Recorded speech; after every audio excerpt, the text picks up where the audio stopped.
लोकमाता देवी अहिल्या यांच्या पवित्र स्मृतीस विनम्र अभिवादन करून आणि सलग इंग्रजांना 18 वेळा हरवणारा राजा यशवंतरावांचा आज राज्याभिषेक दिन आहे आणि या राज्याभिषेक दिनादिवशी धनगराच्या पोराचा राज्याभिषेक या महाराष्ट्रामध्ये झाला पाहिजे आणि तो जर राज्याभिषेक व्हायचाच असेल तर एसटीचा दाखला खेमनाराच्या पोराच्या हातामध्ये पडला पाहिजे। ही एकमेव भावना आपल्या सगळ्यांची आहे। आज संगमनेरच्या या भूमीमध्ये इतका मोठा एल्गार आपण पुकारलाय।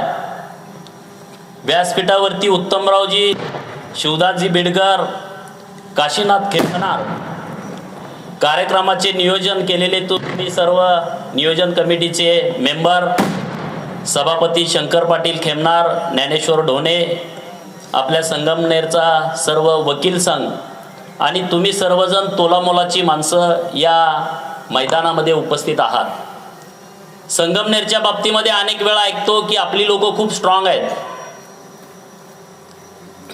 व्यवसायानं असतील,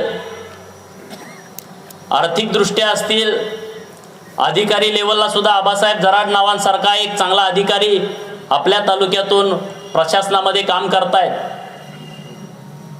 आणि मग आपण सगळी प्रगल्भ विचाराची मंडळी या मैदानामध्ये उपस्थित आहात। मग आमच्यासारख्या कार्यकर्त्यांनी तुम्हाला काय सांगावं याचे अनेक प्रश्न माझ्यासारख्या कार्यकर्त्याच्या मनामध्ये उपस्थित होतात। पण मी तुम्हाला इतकंच सांगायला आलोय, धनगर समाजाच्या आरक्षणाचा अखेरचा लढा महाराष्ट्रामध्ये चांद्यापासून बांद्यापर्यंत, गावगाड्यापासून तालुक्यापर्यंत, जिल्ह्यापासून मुंबईपर्यंत सगळीकडे पोहोचलेला आहे आणि हा लढा आपण एका ठोस पुराव्यावरती उभा केलेला आहे। आजपर्यंत अनेक आंदोलनं झाली, अनेक लोकांनी आंदोलन केलेले आहेत, त्यांचं सुद्धा फार मोठं योगदान आहे।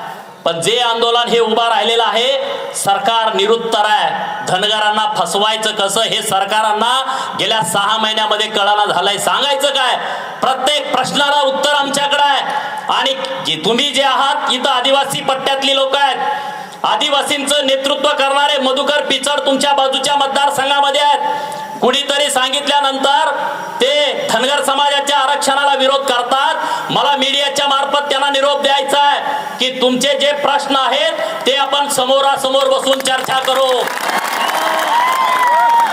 धनगर समाजाला ज्या आदिवासी नेत्यांचा, आमदारांचा, खासदारांचा, मंत्र्यांचा विरोध आहे त्या आदिवासी नेत्यांना माझं सांगणं आहे, अरे तुम्ही सुद्धा बाकीच्या 20 ते 25 आदिवासी जमातीवरती अन्याय केलाय। काही ठराविक घराण्याने ही सत्ता लाटलेली आहे आणि त्या सगळ्या आदिवासी लोकांना सुद्धा आम्ही आवाहन करतो, अरे आम्ही भटके आदिवासी आहोत, तुम्ही ना आम्ही मावस भाऊ आहे। उद्या भाऊ भाऊ म्हणून आम्ही एसटीचा दाखला घेतल्यानंतर या प्रक्रियेमध्ये येणार आहोत। ही प्रक्रिया ना आदिवासी मंत्र्यांनी घटना लिहिलेली आहे, ना धनगर समाजाच्या नेत्यांनी घटना लिहिलेली आहे किंवा या महाराष्ट्रातल्या कुठल्या मंत्र्यानं घटना लिहिलेली नाही। मित्रांनो, डॉक्टर बाबासाहेब आंबेडकरांनी ही घटना लिहिलेली आहे आणि मग डॉक्टर बाबासाहेब आंबेडकरांना माहित नव्हतं का महाराष्ट्रामध्ये धनगर राहतो का, धनगर राहतो? अरे इतक्या अख्ख्या देशाची कन्याकुमारी पासून काश्मीर पर्यंतची घटना त्यांनी लिहिली। अनेक जाती, अनेक पोटजाती, 7000 जातींचा अभ्यास त्यांनी केला आणि मग त्यांना महाराष्ट्रामध्ये धनगर आणि धनगर आहे का माहित नव्हतं का? मग हे सरकार गेल्या 70 वर्षापासून डॉक्टर बाबासाहेब आंबेडकरांच्या विचाराची पायमल्ली करताय का, त्यांचा अपमान करताय का, असा सवाल धनगर समाजाच्या युवक पोरांच्या मनामध्ये घोंगावतोय। आदिवासी लोकांना, आदिवासी नेत्यांना माझं सांगणं आहे, अरे तुम्हाला काय मिळालं या सरकारमधून? 25 आमदार तुमच्या विधानसभेमध्ये आहेत आणि 1 आमदार ओपन मधून निवडून आलाय। 26 आमदार तुमचे महाराष्ट्राच्या विधानसभेमध्ये काम करतात, मग तुम्हाला काय मिळालं? 1 आदिवासी मंत्री आणि 1 आदिवासी राज्यमंत्री, 1.5 मंत्रीपद तुम्हाला आतापर्यंत मिळालेत। मी तुम्हाला आवाहन करतो, अरे आमच्या हातामध्ये हात घाला, धनगर एसटी मध्ये येऊ द्या, राज्यामध्ये आपली ताकद 70 पर्यंत जाईल, निम्म मंत्रिमंडळातला वाटा तुम्हाला मिळेल। आणि तुमच्या मनामध्ये जे प्रश्न आहेत की धनगरांचा समावेश झाल्यानंतर आदिवासी आदिवासीवरती अन्याय करतोय, तुम्ही आम्हाला बसून सांगा की धनगराचा यात समावेश झाल्यानंतर अमुक अमुक गोष्टीमध्ये अन्याय होतोय आणि आम्ही तुम्हाला कायद्यानुसार सांगतो की तुमच्यावरती केसा इतका सुद्धा अन्याय होत नाही धनगर आरक्षणामध्ये एसटी मध्ये आल्यानंतर. हे पुढारी सांगतात त्यांना. राष्ट्रवादी काँग्रेस, राष्ट्रीय काँग्रेस मधले पुढारी आधी यांना सांगायचे तिकडून धनगर उठला का इकडून तुम्ही पेपरला बातमी द्या आदिवासींचा विरोध. आता भारतीय जनता पार्टीचं सरकार आहे, आपला इकडं कालवा चालू झाला तिकडून लगेच बातमी आली आदिवासींचा विरोध. अरे हे लोकशाही मधनं आम्हाला अधिकार आहे, आम्ही काय भीक मागत नाही सरकारकडं, आमचा हक्क आहे आणि तो तुम्ही देणं तुमचं कर्तव्य आहे. कारण 2014ला तुम्हाला मी मतदान दिलाय. या महाराष्ट्राच्या 6व्या मजल्यावरच्या खुर्चीमध्ये तुम्हाला बसवायचं काम या रानावनामध्ये फिरणाऱ्या माझ्या मेंढपाळ भावाने केलाय. मग तुम्ही आम्हाला दिलेला शब्द पाळा, नाहीतर तुम्हाला घराकडे घालवायची ताकद ह्या धनगर समाजामध्ये आहे. म्हणून आज आपण राज्यभर फिरतोय. संगमनेर तालुक्यातल्या सगळ्या समाज बांधवांना माझी विनंती आहे, तुम्ही सभापती पदावरती, मार्केट कमिटीवरती, कुठल्याही कारखान्याच्या डायरेक्टरशिप वरती खुश राहू नका. तुम्ही सुद्धा आमदारकीची निवडणूक लढा. अरे आपला हक्क आहे. कारखान्याचा डायरेक्टर होताना 10 वेळा विचार करा. 100 कोटीचा कारखाना 500 कोटी रुपये कर्ज करतात कारखान्यावरती, तुम्हाला बिस्किट आणि चहा देते. काय तुमच्या वाट्याला? उद्या 100 कोटीचा कारखाना आणि 500 कोटीचं कर्ज चौकशी लागल्यानंतर तुमच्या उतार्यावरती बोजा चढणार आहे. माझ्या भावानो, मी तुम्हाला काही विरोधक म्हणून बोलत नाही, वस्तुस्थिती आहे. महाराष्ट्रातले जे जे समाजाचे नेते डायरेक्टर सुतगिरणीवरती, कारखान्यावरती, दूध संघावरती जातात त्यांना माझी हात जोडून विनंती आहे, सही करताना नीट बघून करा. ही अवलादे फार वाईट आहेत, काय करतील सांगता येत नाहीत. जिल्हा बँका ह्यांच्या आहेत, मार्केट कमिटी ह्यांच्या आहे, मुंबईची जी मेन बँक आहे ही ह्यांची आहे. किती बी पैसे काढते, तुमचे उतारे देते. कोटीचं कर्ज तुमच्या उतार्यावरती चढवते. अरे फेकून द्या. 200-250 घराणी या महाराष्ट्रामध्ये आहेत. बाप गेला का पोरगा, पोरगा गेला का नातू, किती दिवस तुम्ही यांचा ओझं वागवणार? अरे त्यांच्या आजोबाला उभा करताना सुद्धा आपला आजोबा तिथं पायामध्ये गाडला गेलाय. तुमच्या आजोबाच्या बैलगाडीत ह्याला फिरवलं, तुमच्या घरावरचं छप्पर निघाला नाही. त्यांच्या दारात 40 गाड्या एसी येऊन उभा राहिल्या. काय मिळालं तुम्हाला लोकशाहीमध्ये? काय केलं लोकशाहीनं आपल्यासाठी? या महाराष्ट्रामध्ये राहतो. काही लोक म्हणतात धनगर आरक्षण का मागतो? धनगर आरक्षण कशासाठी मागतो? अरे धनगर आरक्षण यासाठी मागतोय, 2 कोटी लोकसंख्येमध्ये 6 आमदार आमचे विधानसभेमध्ये निवडून जातात.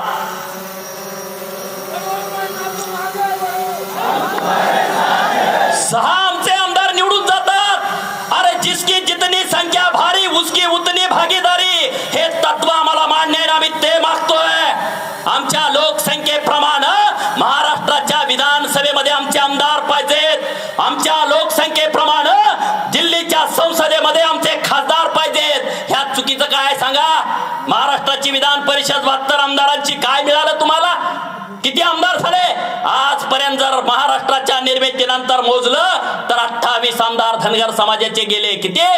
28 आमदार. 288 न या सगळ्या विधानसभा किती झाल्या त्याला गुन्हा. आणि मग आपली टक्केवारी किती येते बघा. काय फिरायचंय? प्रस्थापिताचं कुत्र मेलं तर दिवसभर आहे, माझ्या साहेबाचा कुत्रा मेला. आपला काय बाप मेलाय का? त्याचं डिजिटल लावून बसायचं. लय टेन्शन गाड्याला, आपला गडी लय टेन्शन आहे मला. आज सुद्धा येताना काय तर तिकडं कशाला? अरे हे आपलं खरं आहे. हे अंगावर घोंगडा आहे ना खेमणारांच्या, ही आपली ताकद आहे. त्याचा सन्मान करा. दुसऱ्याच्या गाद्या, दुसऱ्याचं मलमली काय उपयोगाचं नाही. आपण आपला घर सुधारूया. आणि निश्चितपणे मी तुम्हाला सांगतो, या मैदानामध्ये 2 महिने तुम्ही या वेळ द्या आरक्षणाच्या चळवळीसाठी. भविष्यामध्ये आपण खूप वेळ वाया घालवतो. 2 महिने तुम्ही आमच्यासाठी वेळ द्या. 2 महिने तुम्ही यायचं नाही, पण जेव्हा आम्ही महाड ते मुंबई रॅली पुकारतोय, डॉक्टर बाबासाहेब आंबेडकरांच्या चौदार तळ्यातून मुंबईच्या आझाद मैदानाकरती जेव्हा आपण धनगरांची पोरं चालत पायी निघतोय, तेव्हा येताना तुम्ही एक घोडा घेऊन या मेंढरा मागचा.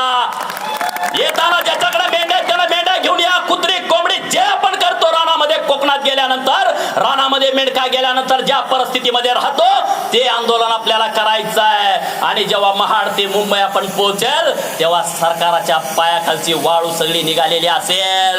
आझाद मैदानावरती जेव्हा 50 लाख धनगर पोहोचतील तेव्हा एक तर धनगराच्या पोराच्या हातामध्ये एसटीचा थाकला असेल, नसेल तर या भारतीय जनता पार्टीच्या निरोपाचा नारळ त्यांच्या हातामध्ये असेल. एवढंच तुम्ही ध्यानात ठेवा आणि हे करू शकता. तुम्हाला जरा जास्त गुदगुल्या होतील इथं काँग्रेसच्या आमदारात आले, हे बरं चाललंय ह्यांचा. जो जो आपल्याला नडतो त्याला नडायचा, जो जो आपल्याला नडतो त्याला नडायचा. आम्हाला काय आशा नाही, आम्हाला कुणाला भ्या नाही. आम्ही काय कुणाचं काय असं इशारा देऊन काम करत नाही. आयला ह्याला वाईट बोललो तर आमदारकी जाईल, त्याला वाईट बोललो खासदारकी जाईल. अरे गोपीचंद आणि उत्तमराव आमदार खासदार व्हायलाच जन्माला आलोय, होणार आहे ना आम्ही. पण महाराष्ट्रातल्या धनगराला पुढं न करता होणार आहे, मतदारसंघात निवडून येऊन होणार आहे नक्की. मग तुम्ही कशासाठी गप्प बसता? अरे आजोबाचा अपमान, पंजोबाचा अपमान, बापाचा अपमान, आईचा अपमान, भावाचा अपमान, तुमचा जन्म काय अपमान सहन करण्यासाठी झालाय? अरे स्वाभिमान काय आहे का नाही आपल्याला? डॉक्टर बाबासाहेब आंबेडकरांच्या घटनेला आपल्याला अधिकार दिलेत, ते वापरा ना. ते ज्या दिवशी तुम्ही अधिकार वापराल ना त्या दिवशी हे प्रस्थापित तुमच्या दारामध्ये लोळण घालतील, लोटांगण घालतील तुमच्या दारामध्ये. घरामध्ये बोकाड कापला, आमदाराला, खासदाराला, मंत्र्याला ह्यो काका फुगून चालणार गावात. अरे काय उपयोग आहे त्याचा? पिढ्यान पिढ्या गेल्या आपल्या ह्या भानगडीमध्ये. घरातले फोटो बिटो काढून फेकून द्या, भिताडाव लावलेले, आई बापाशिवाय कोणाचा फोटो लावू नका. काय नाही उपयोग या व्यवस्थेचा. आणि म्हणून तुम्हाला मी सांगतोय, कळकळीनं सांगतोय, हे एसटीचा दाखला 100% आपण मिळवणार आहोत. 100% कॉन्फिडन्स ठेवा, तुम्ही कॉन्फिडन्स ठेवा. आणि 100% काही लोक म्हणले की ह्यांना काय तर पाहिजे म्हणून फिरतेत, यांचा काय तर स्वार्थ आहे. 100% खरं आहे, आम्ही स्वार्थाशिवाय फिरत नाही, आम्ही स्वार्थाशिवाय कुठेही फिरत नाही. आणि मग आमचा स्वार्थ काय आहे? गोपीचंद आणि उत्तमराव दोघं आमदार होऊन चालत नाही. या महाराष्ट्रातली 35 धनगराची पोरं आमदार होणं हे आमचा स्वार्थ आहे. महाराष्ट्राच्या मंत्रिमंडळामध्ये 2 मंत्री उपकार नाही आहे, तुमचं सरकार आणलंय आम्ही. महाराष्ट्राच्या मंत्रिमंडळातला निम्मा वाटा धनगरांच्या वाट्याला आला पाहिजे, यासाठी संघर्ष उभा करा आणि हे होऊ शकतं. मी काहीतरी तुम्हाला कथा सांगत नाही. एक होता राजा आणि एक होती राणी, त्याला 2 बायका होत्या, एक आवडती आणि एक ना आवडती. हे मी काल्पनिक सांगत नाही, हे वास्तव सांगतोय. हे तुमच्या मतामध्ये ताकद आहे, हे तुम्ही करू शकता. प्रत्येक वेळेस आपल्यावरती अन्याय अत्याचार झाला, समाजाचं करायला गेलो मध्ये जातीवादी आहेत. गोपीचंद पडळकर जातीवादी आहे? अरे होय, मी 100% जातीवादी आहे. मी कुठं ना कबूल करतोय? मी 100% जातीवादी आहेत. पण जे मला जातीवादी म्हणतात, अरे अवलादीनो, तुम्ही 1,00,000% जातीवादी आहे. त्याचं काय करायचं? का मिळालं नाही आरक्षण? आमचं घटनेत असताना मिळालं नाही. आणि म्हणून हे घटनेत असणार आरक्षण मिळवायच्या लढाईला सज्ज व्हा. जिथं सन्मान नाही, जिथं स्वाभिमान नाही, जिथं अधिकार नाही, त्या व्यवस्थेमध्ये आपण काय करणार? म्हणून हा जो हक्क आहे तो आपल्याला हक्क मिळवायचा आहे. आणि हा हक्क 100% मिळू शकतो, त्याची चिंता तुम्ही करू नका. फक्त आम्ही काय वर्गणीचं पुस्तक घेऊन आलो नाही, घाबरायचं कारण नाही. कुठंही आमच्याकडे पुस्तक नाही, काय नाही. दिसलं तर नमस्कार घाला, भेटा, काय टेन्शन नाही. कारण माणूस घाबरतो पावती फाडायला. आम्ही पावती फाडत नाही, आम्ही ते धंदा करत नाही. पण आम्ही तुम्हाला जे सांगतोय ते फार महत्वाचं आहे. विनंती करतो तुम्हाला, एसटीच्या आरक्षणामध्ये जी ताकद आहे ती ताकद कशामध्ये नाही. सरकारला भ्या घालायला आपल्याला आमदार नाही. 2 आमदार भाजपमध्ये, त्यात अनिल अण्णांची ती अवस्था केली. 1 आमदार राहिले. सरकारला भ्या घालायला आमदार नाहीत, दिल्लीत भीती घालण्यासाठी खासदार नाहीत. मग धनगरांची जमेची बाजू काय आहे? कशाच्या जोरावरती तुम्ही लढाई करणार? तर तुमची आणि आमची एकच जमेची बाजू आहे. कारण महाराष्ट्रामध्ये आपण 2 कोटी संख्येनं आहोत, ही आपली प्रमुख ताकद आहे. 91 विधानसभा मतदारसंघामध्ये धनगर ठरवू शकतो. निवडून यायचं, पाडायचं कुणाला, आणायचं कुणाला, 2 गोष्टी करू शकतो. मग ती भूमिका तुम्ही पार पाडा ना. नाहीतर ह्यो लय साहेब अरे तो लय साहेब अरे आपलं आयुष्य जाईल ना. मेल्यावर काय आपलं काय पुतळा लावणार आहेत का संगमनेर मध्ये? नाही आहे. माझा लावणार आहेत का पडळकरवाडीमध्ये? नाही आहे. आपल्याला पत्र्याच्या स्मशानभूमीत जाणार. कोण खातं तुम्हाला आणि मला? कोणी खात नसतं. वेळ कुणाला थांबलेली नाही. म्हणून जी वेळ आपल्या हातामध्ये आहे ते वाघासारखं जगा. प्रशासनाशी कॉन्टॅक्ट ठेवा. PI ना भेटा, तहसीलदारांना भेटा, प्रांतांना भेटा, कलेक्टरना भेटा.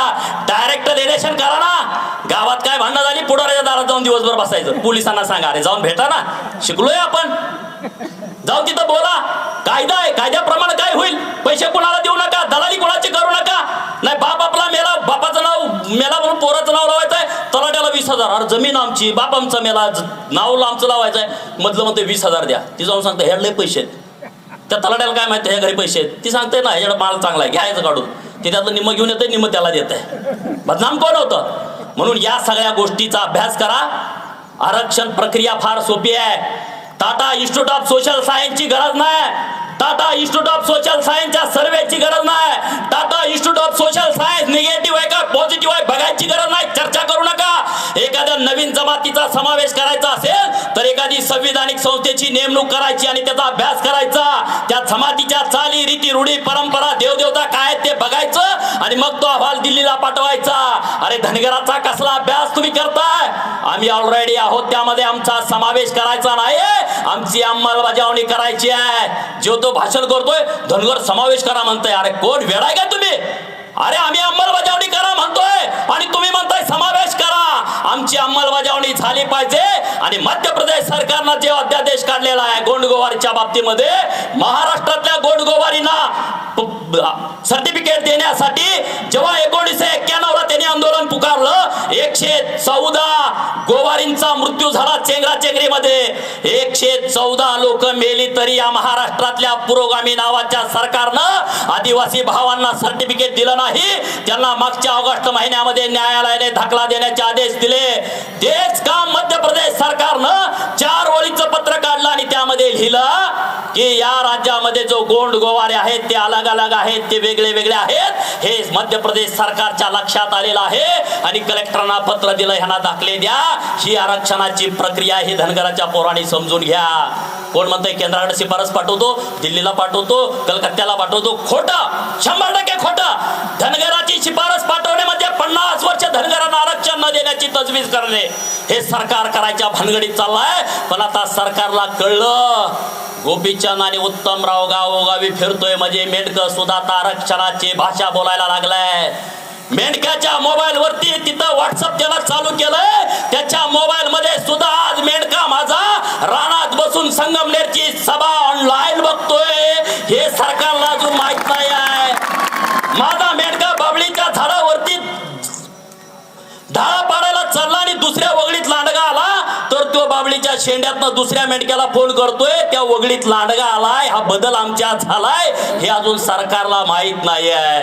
जर तुम्ही 15 दिवसाच्या धनगराच्या पोराच्या हातात शिफारस नाही, सर्टिफिकेट जर नाही दिलं तर तुम्हाला मी सांगतो, भारतीय जनता पार्टी मधनं माझा बाप जरी उभा राहिला, माझी आई जरी उभा राहिली तर कमळ चिन्हावरती मतदान द्यायचं नाही.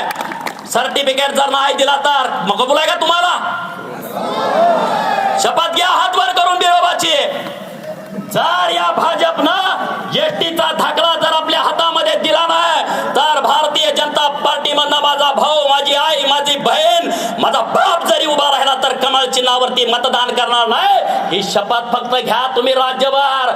सरकार लटा लटा लटा लटा लटा कापतय, त्याला माहित आहे, त्याला माहित आहे. सरकारला माहित आहे धनगर भंडाऱ्याची ताकद काय आहे. सरकारला माहित आहे बिरोबाची ताकद काय आहे. एकदा बिरोबाचा भंडारा लिहिला तर धनगर कुणाच्या बाच ऐकत नाही हे सरकारला माहिती आहे. म्हणून तुम्ही ठरवा. मनगटामध्ये ताकद असू द्या. आजपर्यंत आपण राजकारण केलं नाही म्हणून मागे राहिलो. खालच्या संस्थांमध्ये आपल्याला पद दिलं म्हणून हे करून जायची गरज नाही. पिढ्यान पिढ्या आपण ह्यांना आमदार केलाय, पिढ्यान पिढ्या ह्यांना खासदार केलाय आणि त्यामुळं इथून पुढच्या काळामध्ये राजकीय जमात व्हायची शपथ घ्या. आणि मुंबईच्या कार्यक्रमाचा आम्ही सांगतो, त्या दिवशी तुम्ही मुंबईच्या कार्यक्रमाला महाडमध्ये या, लाखो पोरं येणार आहेत. तुम्ही मेळावा तर बघा.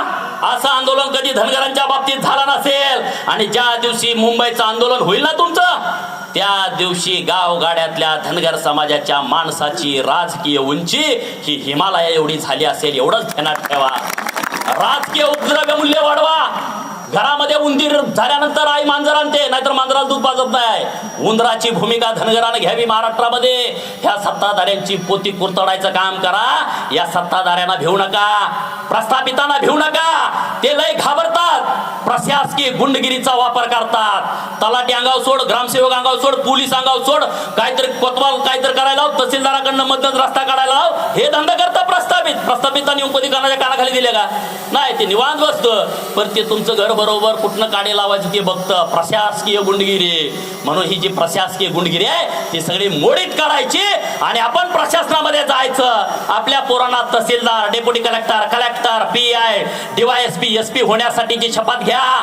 हे करू शकतो आपण. ज्या गोष्टी करू शकतो त्या 100% करायच्या. मी पुढे घोषणा देईल, त्याच्या पाठीमागे तुम्ही घोषणा द्यायची. पहिले आरक्षण, हर धनगर की यही ललकार. मी म्हणेल, तुम्ही म्हणायचं पहिले आरक्षण फिर सरकार. हर धनगर की यही ललकार. भुका लागलेत का? मागचं कोण काय बोलत नाही. हर धनगर की यही ललकार. जो धनगर हित की बात करेगा वही देश पे राज करेगा.